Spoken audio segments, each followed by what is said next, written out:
Para un roto, para un descosido, sirve para todo. ¿Quieres rellenar la nevera o Audacity? ¿Estamos? ¿Sí? Bueno, pues desde la segunda edición del Salón del Cómic de Alicante en IFA, California, estáis escuchando el programa especial que ya empieza a ser tradición de Fuera de Series. Tenemos la mesa completita. Voy a presentar de izquierda a derecha, por aquello de... porque hoy toca de izquierda a derecha, no por más. Además, tengo todos los de la izquierda, sí, señor. Don Juan Galonce, ¿cómo estás, querido? Buenos días, ¿qué tal? ¿Cómo estáis? Te veo un poco extremista a la izquierda, querido. Pero a la izquierda siempre. Sí, pero un poquito solo. Estás así un poco socialdemócrata, te veo yo a ti hoy. Con micrófono. Te han puesto el micrófono rojo, eso sí. El de plata, es que lo pone aquí. Pero no se te oye bien. Grita un poco más. ¿Sí? ¿Se te oye? Sí, lo oí bien a él, ¿no? ¿Verdad? No se lo oye en nada. Adri, mira a ver el micro rojo. ¿El micro rojo? No, si no es tú, es abre ahora. A ver. En la izquierda siempre. No se lo oye, ¿verdad? No. ¿Lo has roto ya y no hemos empezado? No, no he hecho nada. Ahí. Sí, señor. El cable. Prueba a ver ahora. Va. Sí, señor. Sí, ahora Esto sí ya es va. otra cosa. Sí. Don Roberto Pastor, aquí con el micro de Onda Cero. ¿De Onda Cero por qué? Porque es verde, tío. Ah. Tú no conoces tus radios. ¿Qué radio? Yo no escucho la radio. Ahí estamos.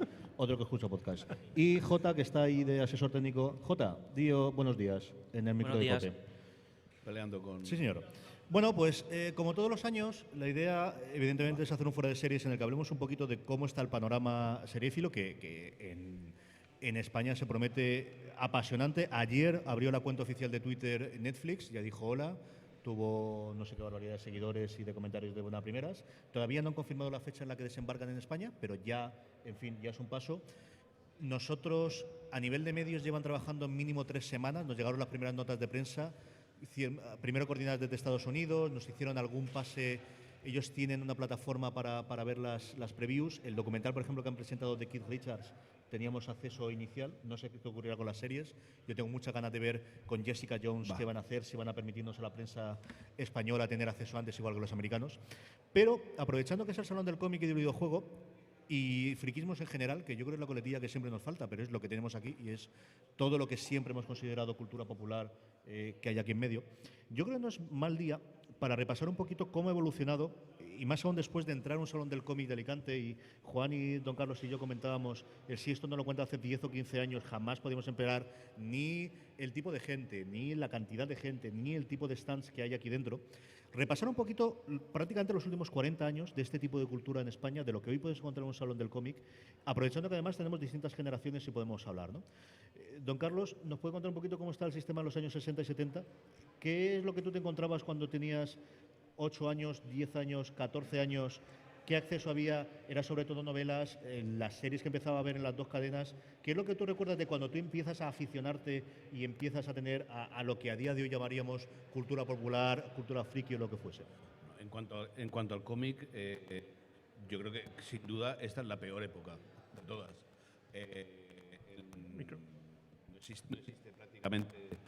No existe prácticamente cómic español. Ahora acabamos de ver ahí que creo que había un stand de cómic. En los 60, cuando yo empezó a mirar tebeos y cosas de ese tipo, pues le cogía una herencia que en España era importantísima. Hubo una editorial, la Editorial Valenciana de cómic, que en aquellos tiempos, incluso el franquismo, vendía en el extranjero.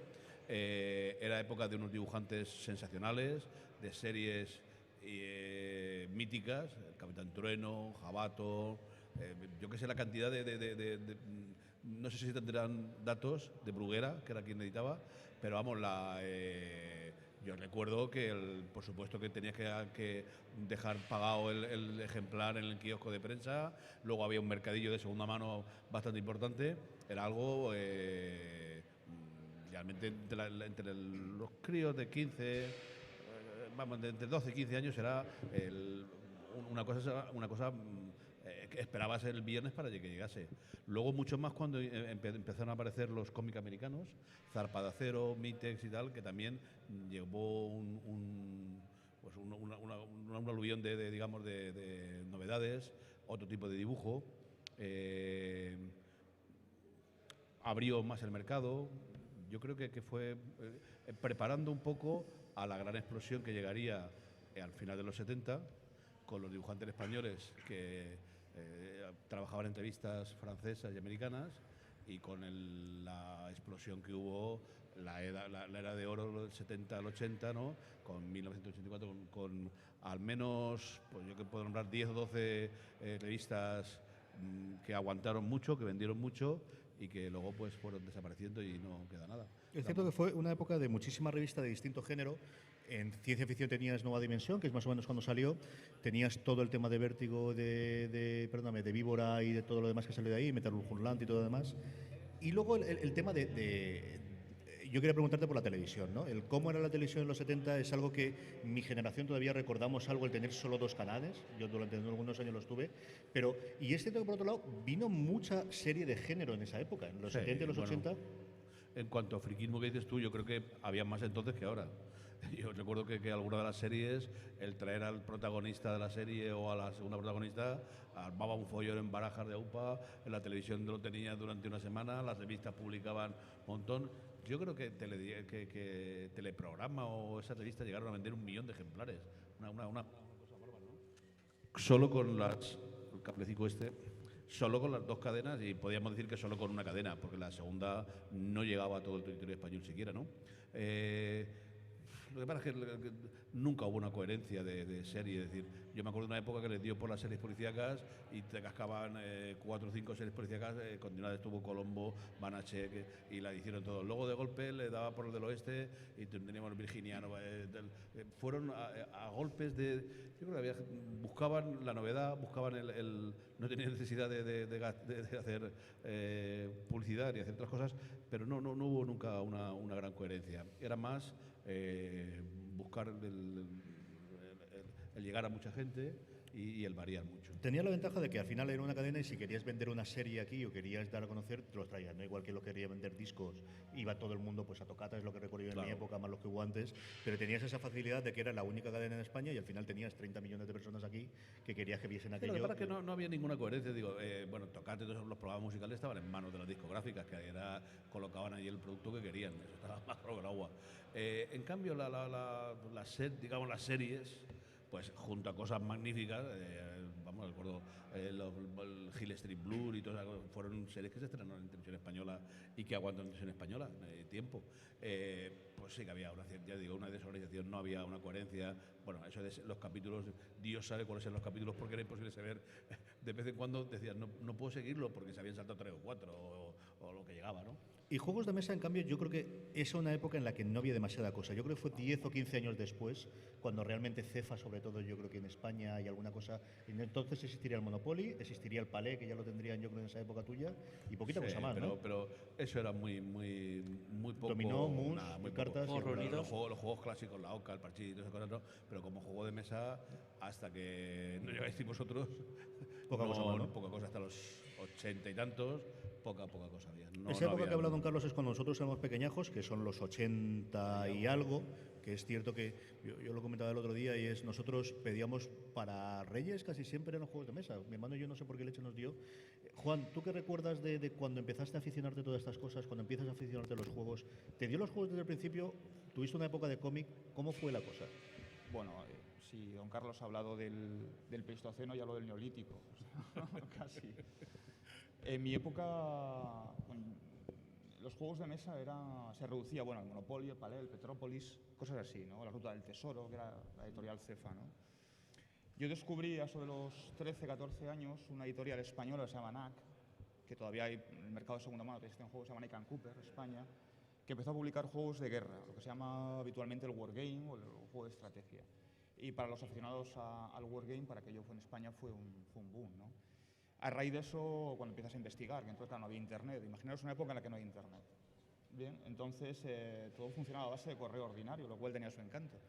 Descubres que más allá del imperio patrio de España hay otros mundos, ¿no? Y descubrimos pues, marcas como International Team, que era italiana, SPI, que era el gran clásico de los juegos de guerra en Estados Unidos, y empiezas a comprar, empiezas a hacer acopio de juegos, ¿no? Revistas especializadas como Estrategia en Taxis, que aún persiste, o Command, o Moves, o Wargamer. Y empezamos poco a poco a recopilar. Mi paso fue a la inversa, es decir, bueno, hoy en día tengo 70 y tantos juegos de guerra, o sea, Wargame que juego solo porque no encuentro a nadie con quien jugar. Esto es triste, pero cierto. Mi paso fue a la inversa, es decir, yo pasé del Wargame clásico, que me mantengo y es el juego que más me gusta, los juegos que más me gustan, al rol. generalmente la gente empieza jugando rol, luego se pasa al juego de mesa o al juego de estrategia, y a mí pasó a la inversa. Yo empecé jugando Wargame y luego pasé al rol. El rol lo descubrí por casualidad, porque alguien me dijo un día la famosa frase: ¿tú has jugado al rol? Y yo, ¿qué coño es eso? No, o sea, no sé lo que es eso. Y me invitaron a jugar una partida de este juego de fantasía medieval. ¿Rollmaster? Rollmaster.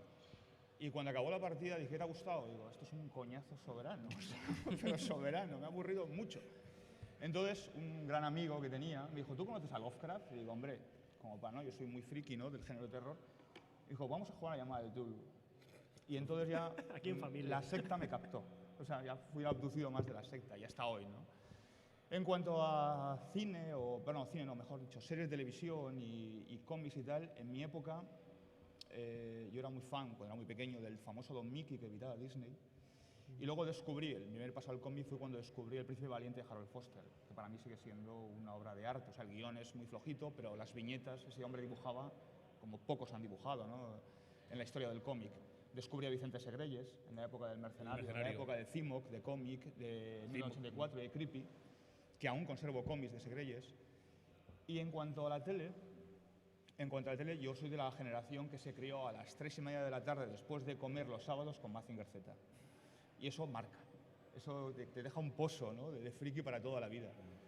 Y otra serie, bueno, que a mí, yo de cual era muy fan de pequeño, era Los Años del Hombre, en cuanto a dibujos. Y en cuanto a tele, bueno, pues la reedición eterna de Más, que la reeditaban año sí, año también, año bisiesto, año medio pensionista, la editaban siempre.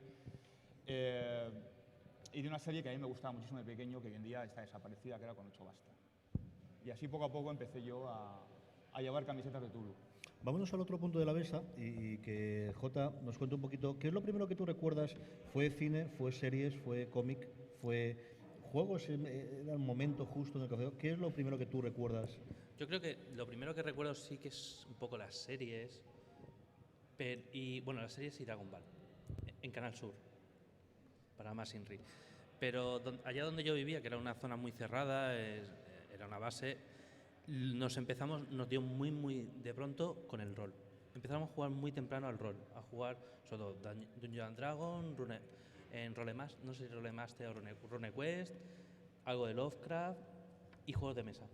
Los juegos de mesa son aquellos que solo había tres tipos de colores para el plástico. Era el rojo, azul. Yo lo que primero recuerdo, en el 89, 88. ¿Sabes? Allí en la base tendríais mucha influencia americana de las cosas que traerían importadas allí yankees, ¿no? No, o sea, allí como algo normal era el autocine y el béisbol. Eso sí que es. Pues, el béisbol aquí se consideraría friki. Jugamos al béisbol bastante, pero no teníamos tanta influencia en la zona americana o sea, no nos venía tanta cosa, porque no teníamos una tele americana. Los americanos estaban un poquito más separados, pero como friki, que éramos todos teníamos la misma edad, pues era mucho rol, juego de mesa, el Ogre, creo que era un juego de hexagonales y tal, me encantaba. Y sé que se perdió los juegos de mesa pues del 91 hasta el 2000 poco, y han vuelto los juegos de mesa, que es una de las cosas que a mí más me gustan, que se puede volver a jugar a juegos de mesa y con una calidad actual brutal, los juegos de mesa. Yo creo que es quizás de todo lo que vamos a hablar hoy el que más salto hacia adelante ha dado, incontestablemente es el juego de mesa. Lo que ves hoy comparado con hace 5 años o 10 años es totalmente alucinante, ¿no? Luego comentaremos el cómo vemos cada una de nuestras aficiones que ha cambiado en este tiempo. Don Roberto Pastor, ¿de qué viene la afición? ¿A ti te viene también de Dragon Ball, hijo mío? En realidad un poco antes sin saberlo, porque como en cualquier otro niño en los años 80 veíamos los dibujos animados y dio la casualidad que en esa época los dibujos animados, sobre todo los que venían de Estados Unidos, era todo o ciencia ficción o fantasía. O sea, yo me pongo a pensar Ulises 31, que es el mito de Ulises pero llevado al espacio, las monstruoplantas, Mask. Había una serie de un equipo de fútbol americano que viajaba a la época del rey Arturo y se convertía en los caballeros de la mesa redonda, que no me acuerdo el nombre ahora mismo. Eran series en unos argumentos muy trillados, pero fantásticos. Y evidentemente pues era todo ciencia ficción, bueno, lo Guardianes de la Galaxia. Es puro ciencia ficción, mezcla de géneros extraña, pero que funcionaba muy bien. Y evidentemente luego, pero lo que ya desató el friquismo entre todos los chavales fue Dragon Ball. O sea, en el sentido de que la serie nos encantaba, pero luego te descubrías que en realidad estaba basada en un cómic japonés, no sabemos lo que significaba manga, era un cómic que hacían en Japón, que sabías que era japonés porque estaba en blanco y negro. Es la única diferencia que notabas entre el manga y el cómic. El cómic está en color y el manga está en blanco y negro. Solo hasta ahí llegábamos. Y pues ya descubrías que había un cómic. Y luego resulta que en Japón habían videojuegos de Dragon Ball. O sea, ya salías de un sector y veías que la misma marca infectaba a otros sectores. Y entonces tú decías, pues voy a seguir. En España tuvimos modas basadas en Dragon Ball muy extrañas. Una moda que yo seguí como un loco, igual que todos mis amigos, y nunca entendí por qué lo hicimos, fue lo de las fotocopias de Dragon Ball. Que tú imagínate llegar al colegio con tu cartera y una carpeta en que tenías fotocopias de escenas de Dragon Ball para cambiarlas con los amigos como si fuesen cromos. A Cádiz nunca llegó eso. Y es que y había gente que pagaba.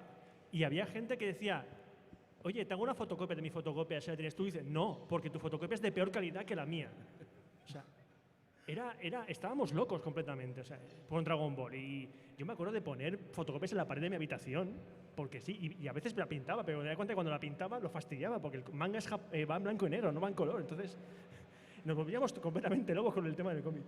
Y ya, evidentemente, luego ya vino el siguiente boom del anime, que ya empezamos a oír la palabra anime. Bueno, en realidad la palabra anime la descubrimos cuando llegó Akira. Yo recuerdo de toda la vida que, acostumbrado a ver series en Telecinco de japonesas, Caballero del Zodiaco, Johnny y sus amigos, este tipo de series tan moñas, series de peleas o series moñas, entonces te dicen, mira, van a hacer una película en el cine japonesa, que de animación, que se llama Akira. ¡Qué bien! Vamos a verla más. Mira, en el trailer se ve al tío en la moto haciendo derrapes muy chulos. Eso tiene que molar mucho. Fui con 11 años a ver en el cine Akira, solo. Así se ha quedado el pobre. No, lo digo siempre, salí pálido del cine. O sea, yo salí de ver a Akira pálido, fui andando hasta mi casa temblando. O sea, la imagen de Tetsuo al final, del Kaneda Ayúdame, se me quedó grabado durante años en la cabeza. De hecho, hasta el nivel que luego cuando le hicieron en Canal Plus Akira, digo, vale, la veo, pero hasta el momento del final, ¿por qué no? Pero luego, evidentemente, ya te das cuenta. Cuando entiendes Akira, que es cuando la ves por 13ª vez, ya has entendido Akira. Si no has leído el manga antes, No, yo soy incapaz de comprenderla. Yo no sé si... Yo no he sido capaz nunca de entenderla. Yo Akira siempre, que lo he visto 3 veces, y es, la entiendo, no sé qué coño ha pasado. No, Siempre me pasa igual. Hay un momento de, no entiendo nada. A partir de aquí no entiendo porque nada. Porque lo que dicen siempre, el manga y la película, bueno, cuando empezaron a producir la película, el manga seguía publicándose, entonces hasta cierto punto el manga y la película son iguales. Pero cuando ya la película iba a avanzar, dice, pues aquí se nos va la pinza completamente y hacemos esto. Y eso es el final de Akira. El manga tú lo lees y en el manga sale Akira. Sí. ¡Sale Akira! ¡Qué sorpresa! Y estás viendo la película y dices, vale, se llama Akira, ¿por qué? Proyecto Akira, vale, pero ¿quién es Akira? Mira, un niño. Ese es Akira. Pues muy bien, pero en el cómic sale Akira y Akira habla. Yo voy a aprovechar lo que acaba de decir Roberto, que yo creo que es algo divertido, que es, ¿qué traumas recordáis vosotros con el mundo del friquismo que os haya dado? Espera, tengo que decirlo. Yo voy a contar el mío. Espérate, antes de que... Dime. Yo apunto una cosa, Roberto, que debe de quedar... Alguien hará alguna vez algún estudio serio sobre la contribución de Dragon Ball al desarrollo de las lenguas vernáculas, vamos a decirlo.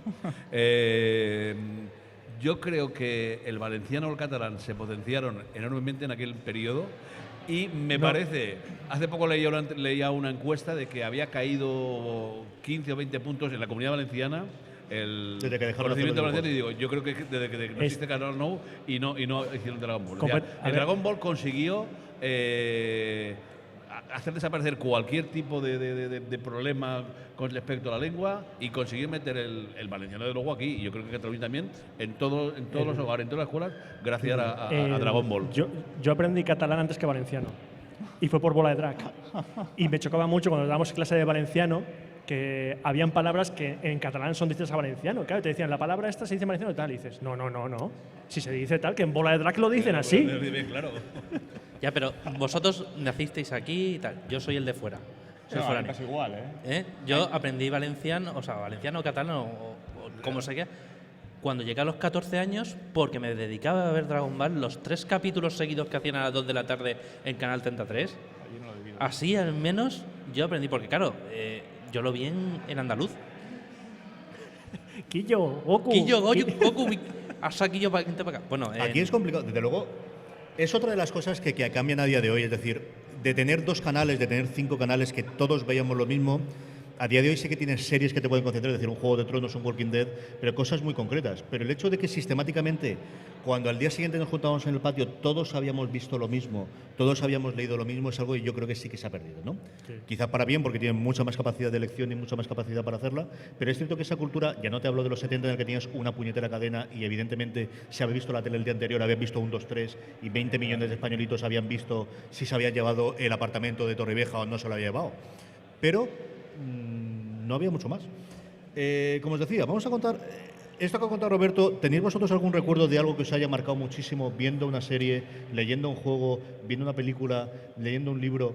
Yo recuerdo, yo siempre comento el sabueso de Baskerville. Recuerdo leerlo yo creo que tenía 10, 11 años, cuando me hacían dormirme en la cama. Esperaba que se durmiese mi hermano, que dormía entonces en la misma habitación que yo, sacaba la linterna, que no sé cómo había agenciado una linterna, y entonces sacaba el libro de las novelas de Sherlock Holmes y leí El sabueso de los Baskerville, porque el resto de Sherlock Holmes tiene la parte de la intriga, pero no tiene tanto de thriller de me salta un pedazo de bicho y me come, ¿no? El sabueso de los Baskerville, yo no te digo, yo no la he vuelto a releer, y no la he vuelto a releer porque no quiero perder el recuerdo que tengo de esa novela, ¿no? Pero yo recuerdo 2 o 3 momentos de decir, leche, yo solamente recuerdo algo similar leyendo los libros sangrientos de Clive Barker muchísimo tiempo después. Hay 2 o 3 relatos que son brutales de Clive Barker, pero evidentemente por la edad, por la forma en la que era, yo ese es el que recuerdo más de marcarme durante mucho tiempo y 20 años después todavía recordarlo. Juan, ¿tienes tú alguna cosa así de que recuerdes? Que sí, que me haya marcado para lo que posteriormente con el paso del tiempo ha sido mi afición favorita en cuanto a géneros, que es el terror. Yo de pequeño, 5, 7, 8 años, leía una serie, no sé si igual no la acordáis, os acordáis de ella, una serie de libros, se llamaba Los 3 investigadores, que en la portada, en la parte del antetítulo arriba, aparecía una fotografía de Hitchcock, y que siempre le daban, bueno, eso tiene un marchamo, ¿no?, de miedo, de terror, ¿no? Y esa serie de libros que yo me los calcé de pequeños en la biblioteca municipal de Santander, de donde soy yo, todos, era dejar uno y coger otro, era una verdadera adicción, fue lo que me marcó para que luego, con el paso del tiempo, mi afición favorita en cuanto a género sea el terror, ¿no? Eso, y en cuanto a la historia militar y a los wargames, que es otra de mis pasiones, de pequeño me acuerdo un día que estaba, me acuerdo ahora siempre un día entre semana que estaba enfermo y no fui a clase, después de comer, en la primera que fue, la primera cadena de televisión, cuando yo también he vivido la época de la primera y la segunda solo, echaron un peplum llamado La caída de Troya. Y me quedé tan embobado con aquella película que desde entonces eso marcó para mí que yo sea muy aficionado a la cultura clásica y a la historia militar, ¿no? Esos 2 puntos de inflexión para mí han sido esenciales luego en mi vida. Don Carlos. Hombre, marcar no, pero sí que recuerdo. Además, después de ver El Resplandor, que me encantó como película, cogí a Stephen King y me puse a leerlo y o sea, que leía por la noche en la cama, le pegaba al menos 40 o 50 paginicas, y sí me acuerdo yo creo que, no me acuerdo cómo, Cementerio, esa de que los padres que, el chiquillo que muere y los padres, ¿no? Sí me acuerdo que leyendo el libro, cogí el libro y dije, me cago a la mar, y lo tiré por la puerta, me estaba poniendo histérico, me estaba poniendo nervioso, y nunca volví a coger el libro ese, porque me estaba poniendo, de verdad, me estaba inquietando una barbaridad el libro. Cogí, boom, fue por la puerta, se quedó allí en el pasillo y ya jamás lo volví a releer. Jota. Sobre algo que me ha marcado así, yo creo que fue ver los Jeepers Creepers, creo que eran, las bolicas esas que tenían dientes, creyendo que iba a ser una película como Los Gremlins. Los Critters. Los Critters. Los Critters. Sí, eso me dije, nunca más volveré a ver miedo. Es curioso porque cine es una cosa que nos gusta, pero quitando Juan quizás el que más le da, tampoco es una cosa que nos haya matado exageradísimamente. A ti sí, Robert. A mí sí. Ojo. A mí, bueno, yo tengo un trauma infantil en la televisión y fue V. Evidentemente por las escenas que todo el mundo recuerda, que ver a un tío con media cara arrancada y que se le viese piel de lagarto por debajo, yo con 7 años a lo mejor yo pegaba un bote y me iba corriendo de la habitación. Pero una película que inicialmente me dio un susto tremendo y ahora se convierte en una de mis películas favoritas, fue En busca del arca perdida. O sea, Indiana Jones es, creo, mi personaje favorito del cine. De la historia. O sea, es un personaje impresionante, sus películas me gustan, la última menos, pero yo me acuerdo de la vida de ver el final de En busca del arca perdida, cuando abren el arca y los nazis se derriten y ves cómo está todo.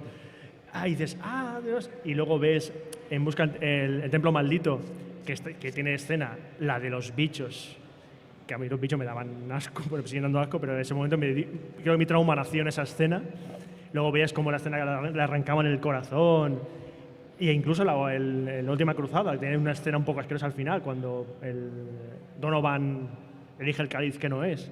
Entonces, son escenas que no son para niños, pero hace que a mí en esas escenas lo que hicieron fue que se me quedó grabada en la película la cabeza, y años más tarde, cuando vi la película entera, dije, esto es una maravilla.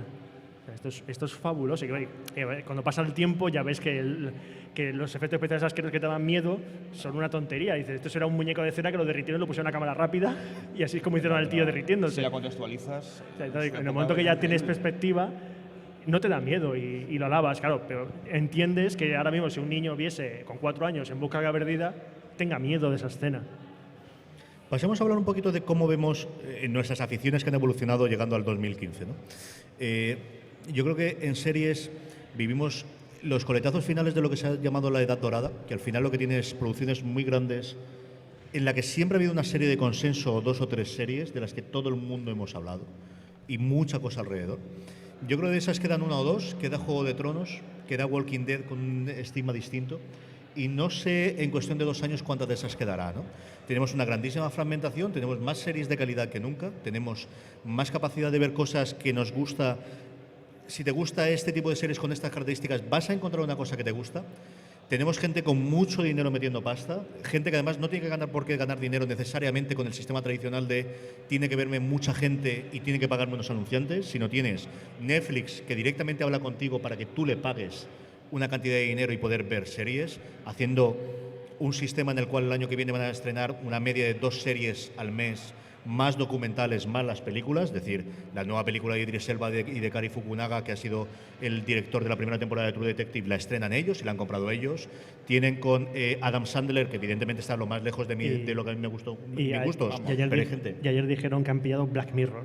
Han renovado, esa era la otra noticia que tenía gordo. Han comprado Black Mirror, igual que Amazon ha comprado Top Gear cuando se le acaba el contrato con la BBC, igual que están haciendo series nuevas. Es decir, creo que cada vez será más complicado encontrar una serie de consenso como lo es Juego de Tronos. Es decir, cuando estrenan Juego de Tronos, todos hablamos de Juego de Tronos, todos decimos cómo fue el episodio, todos hacemos un podcast alrededor de eso. Nos quedan 2 o 3 series de ese tipo. A lo mejor El Hombre del Castillo lo es, pero creo que para un círculo más cerrado, ¿no? Más reducido. Yo no creo que El Hombre del Castillo... En cuanto para España en concreto, creo que reeditamos lo que yo recuerdo lejanamente, que fue la gran guerra de, en su momento, Vía Digital con Canal Plus. Curiosamente, ahora viéndose comido Telefónica, después Mundo Paredes y la vida da todas estas vueltas, habiéndose comido Canal Plus, y luego enfrente tiene a un Vodafone, después de comerse oro. Veremos cómo llega la alianza con Netflix.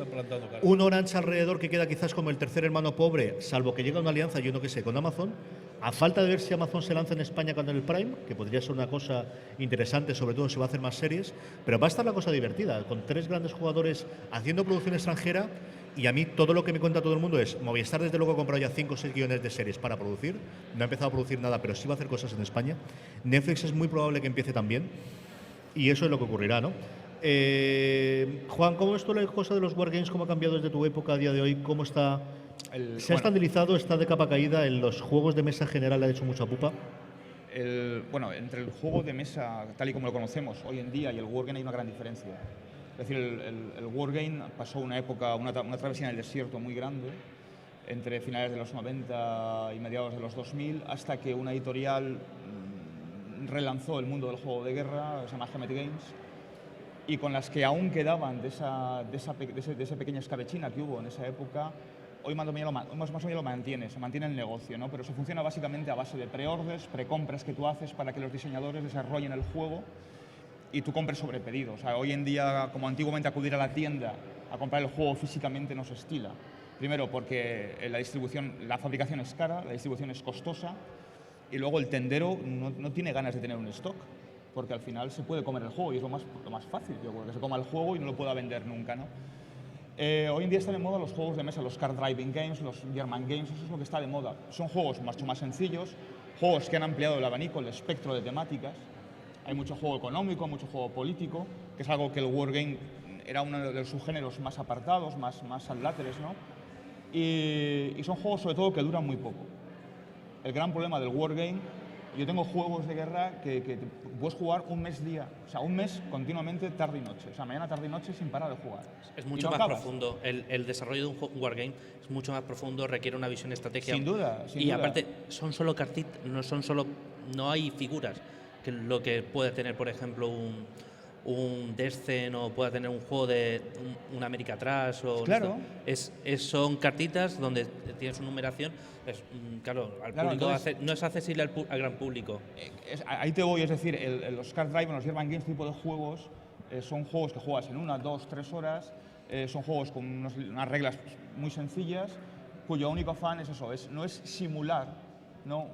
Es una partida de arcade, es una diversión. Guerra, simular un conflicto bélico, no, es simplemente pasar un rato de diversión y ese es parte del éxito. De hecho, cuando ve las ferias de Essen, por ejemplo, que aquello es que más la tenemos en 2 semanas. Es inabarcable, o sea, es decir, Essen sacan 500 y pico juegos este año. No, es lo que tienen en la lista. Yo estaba viendo, sabéis que soy muy aficionado a los vídeos de Dice Tower y han hecho una lista de los 100 juegos que más esperan ellos, diciendo al principio, y os parecerán mucho, pero hemos dejado 400 y pico fuera. Essen presentan 500 juegos, es cierto que algunos lo han presentado en Origins en Estados Unidos hace un par de meses, pero 500 y pico juegos, es decir, es que te sale a 2 por día. En Estados Unidos, en las Avalon Con, las famosas Avalon Con, o lo que queda de las Avalon Con, o sea, no se presentan más de 70, 80 novedades en juegos de guerra, en juegos de estrategia. O sea, es que no hay tanta demanda. Ahora seguimos con los juegos, hablando un poquito con Jota. ¿Cómo ves tú el mercado de cómic? Es cierto que tú siempre has sido mucho más aficionado, don Carlos, al cómic europeo y al cómic español que al cómic yankee, ¿no? Esa parte es la que controlo menos. Pero ¿cómo ves tú? Desde luego la situación de revistas no es la de los 80 ni de los 90. No, y luego la otra grande, que es la revista o el cómic irónico del jueves, fundamentalmente, que aquí siempre hemos tenido tradición y que se mantiene de aquella forma, ¿no? Sí, bueno. Otra vez el cable. Además, habría que aprovechar para felicitar al jueves, que esta semana cumple 2.000 números. Que se dice pronto, 2.000 números. ¿De los cuales tú tienes cuántos? Los 2.000, claro. El cómic tipo... comentaba Juan Cimó, esa época dorada, está muerto. No hay nada. Aquí solo es manga y solo es lo que viene de Estados Unidos. Entonces, yo no veo ninguna posibilidad. Bueno, hay una pequeña posibilidad porque además me han apuntado 2 cosas, no sé si eso funcionará, que es a través de crowdfunding, ¿no? Yo he enviado mi ayuda para 2 cómics porque el tema me parece que me gusta y no sé si de ahí pudiera surgir alguna cosa, pero es que nosotros funcionamos muy, o yo creo que el mercado español en muchas cosas funciona muy a impulsos, ¿no? Una época de ciencia ficción y salieron 5 revistas de ciencia ficción, 4 editoriales, se publicó absolutamente todo lo que había de ciencia ficción en todo el mundo mundial y de golpe, casi sin solución de continuidad, desaparece absolutamente todo. No hay nada, se mantienen 2 premios, los de la Universidad de Barcelona, cosas y tal. De golpe, lo policíaco llega y aparecen hasta revistas policíacas, se publica todo lo que ha habido de novela negra, se publica tal, boom, desaparece y ahora aquí en España vamos a aguantar la Semana Negra de Gijón, si es que sigue aguantando, ¿no? Y yo creo que el cómic ha pasado a eso, es decir, bueno, del cómic de, no sé, vamos a decirle calité, ¿no? La línea clara, el cómic de ese tipo, quitando, aguanto el jueves, pero desapareció Por Favor, desapareció Papur, ha desaparecido varias, digamos, cómic político humorístico, ¿no? Que solamente ha aguantado una. Y últimamente algunos de los dibujantes se han refugiado en la revista por internet, ¿no? Yo creo que esos impulsos hacen que vayamos cogiendo novedades y ahora estamos, lógicamente, en una época de victoria absoluta de los cómics que tú mismo has llamado yankees y que habrá que esperar cuál que es lo próximo. Lo antiguo yo creo que no volverá.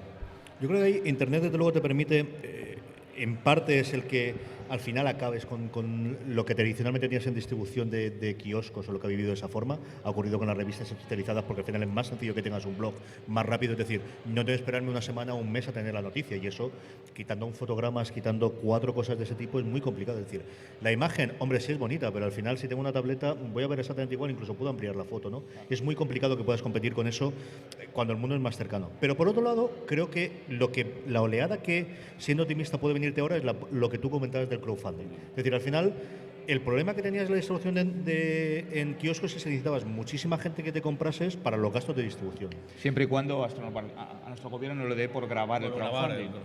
Pero yo creo que con 100 o 1000 personas cualquier proyecto editorial es capaz de salir adelante. Si lo pagas directamente, Yo ya llevo 3, ¿eh? yo creo que eso puede funcionar, y es algo que estás viendo constantemente en los juegos de mesa.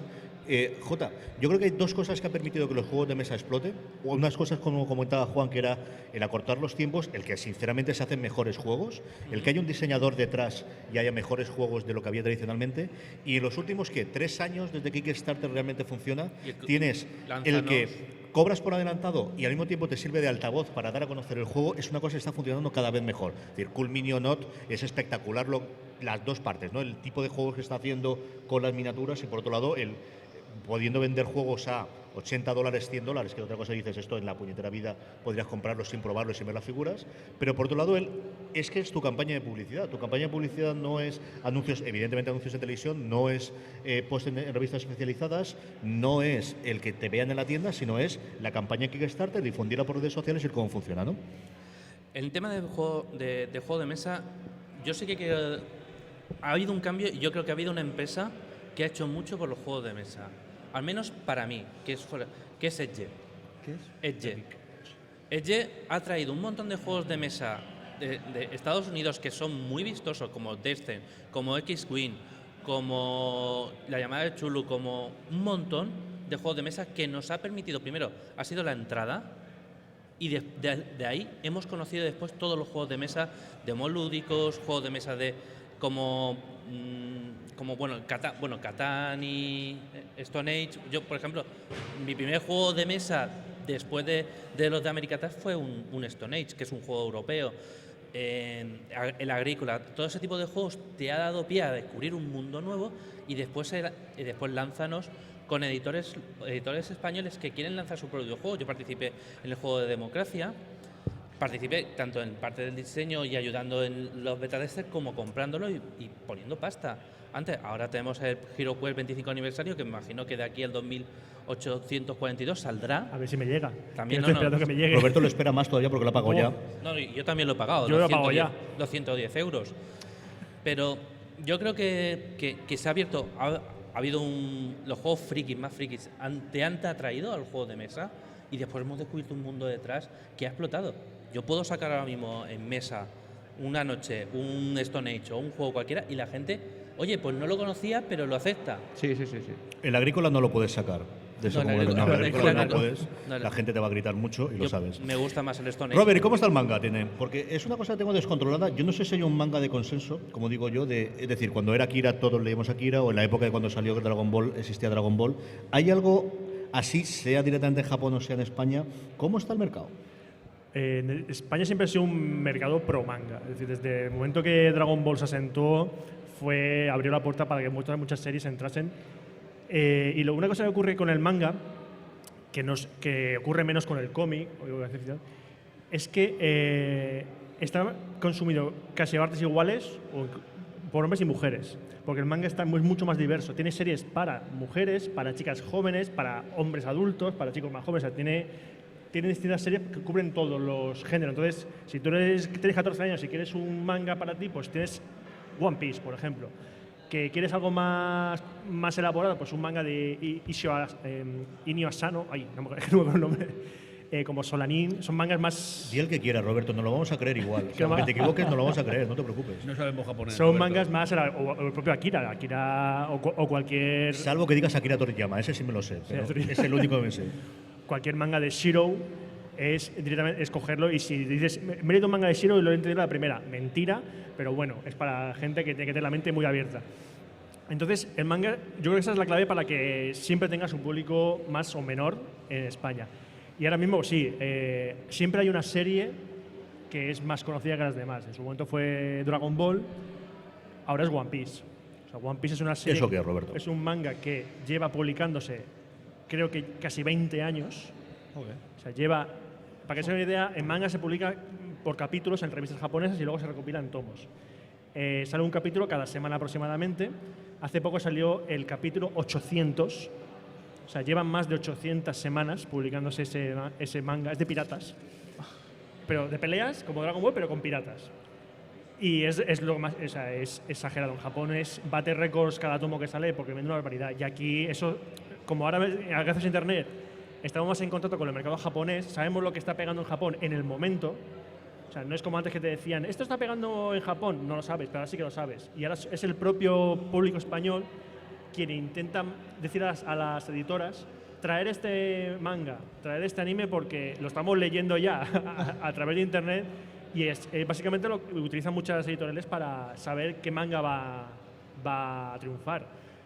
Ahora mismo hay un manga que Norma Editorial, que es la editorial que está publicando ahora los mejores licencias, la que tiene más ojo, trajo un manga que se llama Bakuman, que básicamente va de dos chavales que hacen manga. O sea, es un manga sobre manga. Es fantástico, o sea, es fantástico porque te lo hacen dos autores que son dos chavales que hacen manga para una revista que existe realmente y ese manga se publica en esa misma revista real, o sea, era todo muy meta. Totalmente. Muy community, sí, señor. Y te explica pues cómo funciona la historia en la industria del manga por dentro y es totalmente realista. Y de hecho los mangas dicen, sí, la vida de un mangaka es así. O sea, entonces eso nos gusta porque nos mete más en el mundo del manga y a cada historia que se publica no solo nos quedamos con la historia, sino que nos gusta saber más sobre el autor, más sobre el resto de autores, sobre todo el mundo que atrae. Y bueno, y lo veis aquí, que en el salón siempre que es salón del cómic, ahora ya en los salones del cómic hay más gente disfrazada de personajes de manga.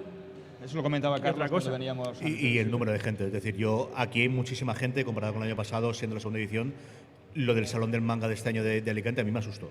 Yo pasé a la hora de la apertura y a la hora de cierre, y lo he contado antes. A la hora de apertura, yo cogí el autobús que hace Crevillente a Alicante. Dos personas más, y todo demás eran chavales y chavalas de 16 a 21 años, el 60% disfrazados en el autobús a las 8:30 de la mañana. Pero cuando llegué a recogerlo, yo cogí el autobús que cogí de vuelta, que era para hacer Alicante, yo creo sobre todo para dejar llegar a gente a Elche y Crevillente, como os digo, y cuando llegué a la parada aquí dentro de IFA, había no menos de 400 personas esperando a coger el autobús. Vamos, me bajé y me fui andando a mi casa a Torrellano. Tú tendrías Digo, esto puede ser para el volverte loco. Salón del Manga de Barcelona, Ya, eso no quiero ni saberlo. cuando lo hacían en la Farga del Hospitalet, en los últimos años, yo me tragué un año 2 horas y media de cola. Es que son números ya de Teniendo ya Comic-Con entrada, o sea, americano. era para entrar. Para entrar. Muy bien, nos van a quedar unos 15 minutitos, así que si alguien de nuestra querida audiencia tiene cualquier tipo de pregunta, yo creo que algún micro podremos acercar allí en medio, no sé si tendremos inalámbrico con el cordel largo, así que si tenéis cualquier pregunta, tenemos un micro y si no os dejo aquí. Alguien, si no, ir levantando la mano y si no, rellenaremos los 15 minutos que nos queda con algún tipo de recomendación o de comentario. ¿Qué esperamos de este Salón del Cómic, don Carlos? ¿Cuánta pasta te vas a gastar en tus nietas, que es una parte importante? En cómic nada, de luego, porque es que no hay nada, no existe ningún cómic, no se puede comprar algún muñequito o alguna cosa de esas. Hombre, recordando, por ejemplo, el de Barcelona y tal, pues te queda. ¿Han cambiado los tiempos? Han cambiado los tiempos, ¿Han cambiado los es cierto, tiempos? ¿no? Es que, los stands, es decir, tienes que traer lo que van a comprarte la gente. Es Ya, decir, sí, yo lo comprendo lógico. que es Sí, muy lo- complicado aquí alguien que te traiga cómic clásico. Es que tú eso lo vas, es decir, el jabato vas a ir tú a la tienda a comprarlo. Aquí es más complicado que te vayas a gastar, ¿qué? ¿Cuánto te puede costar una colección completa de eso? Es complicado. No, una barbaridad. Yo creo que aquí es tremendamente complicado. Yo entiendo las tiendas, es decir, lo otro, una cosa de 10 Sí, euros, eso es o 12 lógico. euros, es Te más digo sencillo. que yo creo que no volverán, ese tipo de cómic no volverá a asistir. Entonces, Juan, ¿qué esperas tú del Salón del Cómic? Bueno, vamos a ver? espero que resulte un éxito para que el año que viene sea mayor y más grande, ¿no?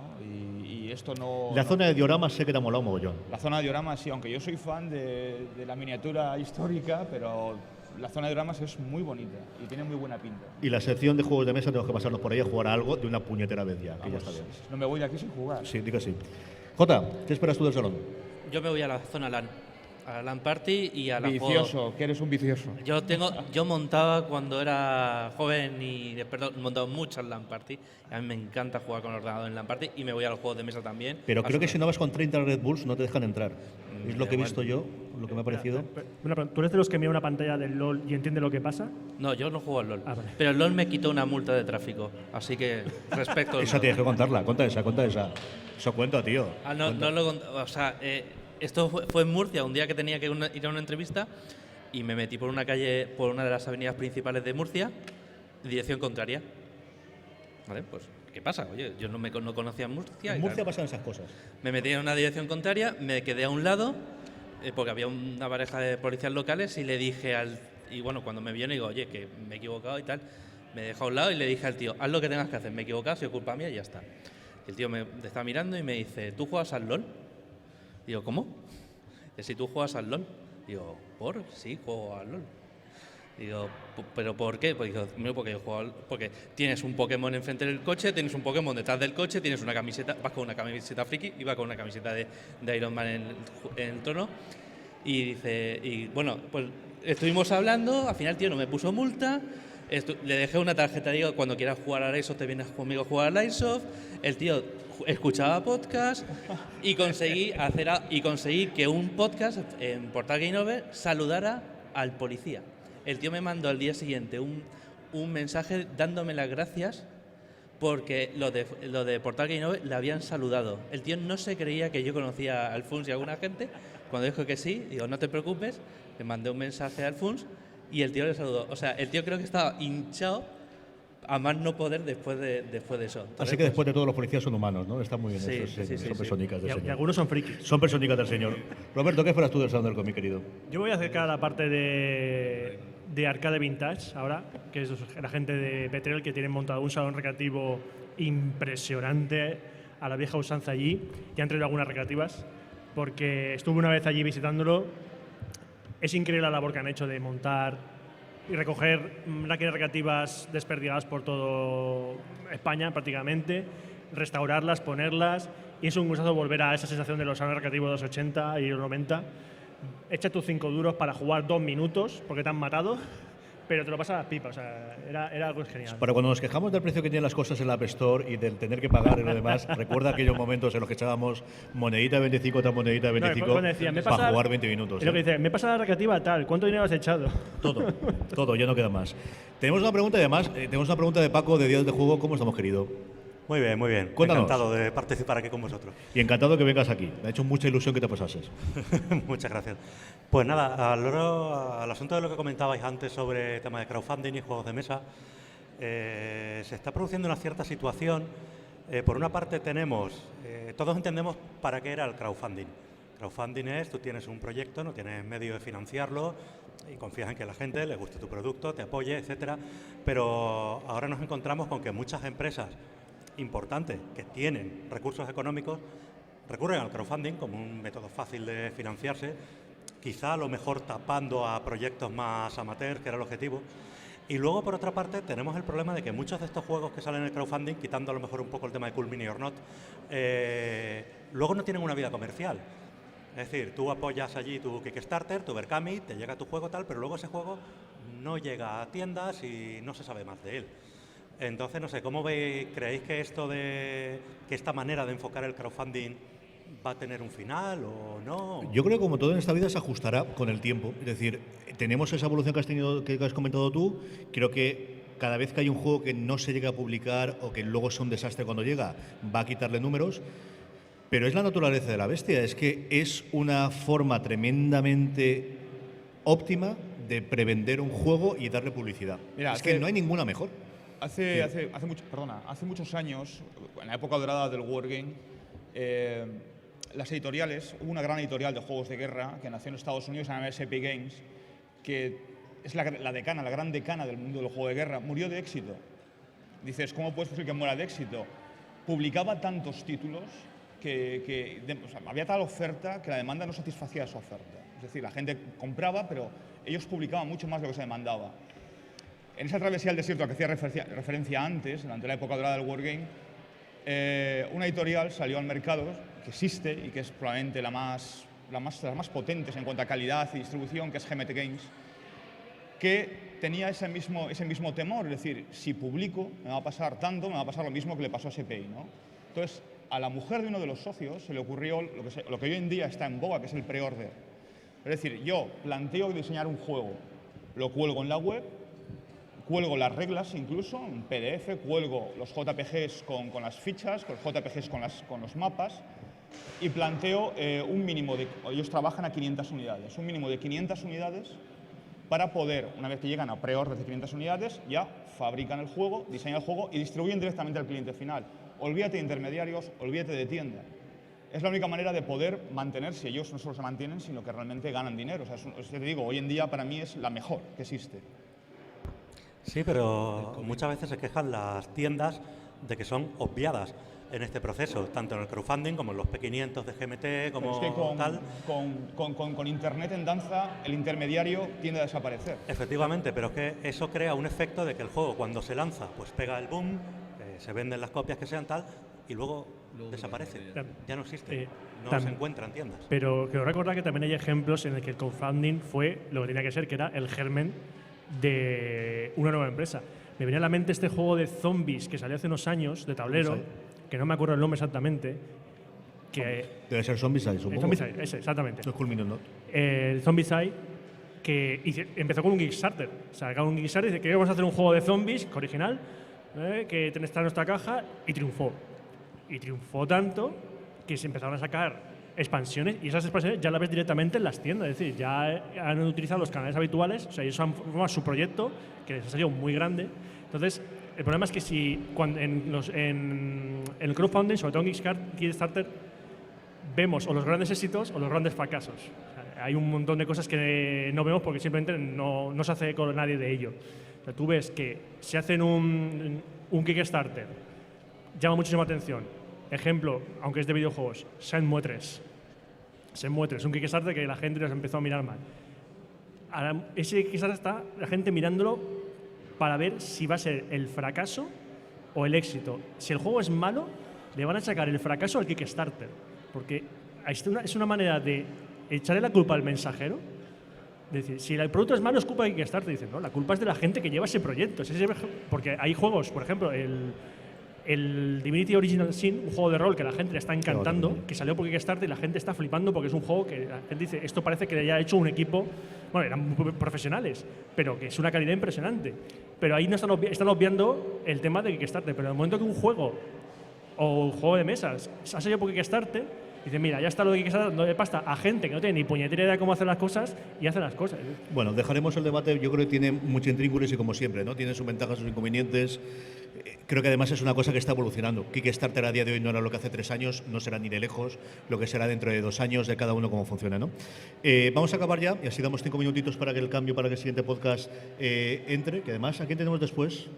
¿Qué tenemos ahora? Tú que lo ves allí. ¿No veis nada? No vemos nada desde Yo te aquí. vendo un cupón, si quieres, de la 11. Vamos a ver ahora. Desde aquí no veo nada, vamos. Doble sesión tenemos ahora. Así les dejamos 5 minutos para que se hagan. Juan Galonce, muchas gracias por estar aquí. Gracias a vosotros. Nos veremos en la tabla de juego, en la mesa de juego. Sin duda. Don Carlos, nos veremos comprando cositas para las nietas. Sí, señor. Jota, nos veremos. Bueno, tú actúas esta tarde, ¿no? Sí, yo a las 4 estoy con Vivo entre Magos. Sí, señor. Don Roberto Pastor. Encantado de estar aquí siempre. Sí, señor. Y mañana volveremos. Yo estaré en el auditorio un ratito presentando a Javier Olivares, que me hace muchísima ilusión y es todo un honor tener al gran creador moderno de. Yo creo que desde Chicho para acá, y lo diré mañana, es el primer nombre reconocido de un guionista o de un creador en una serie española, ¿no? El primer todoterreno. Sí, no, es la primera estrella del rock del guión español. Yo creo que es así. Gracias a todos los que os habéis acercado a ver Fuera de Series. De verdad, un abrazo muy fuerte y, como digo siempre, tened mucho cuidado ahí fuera. Muchas gracias.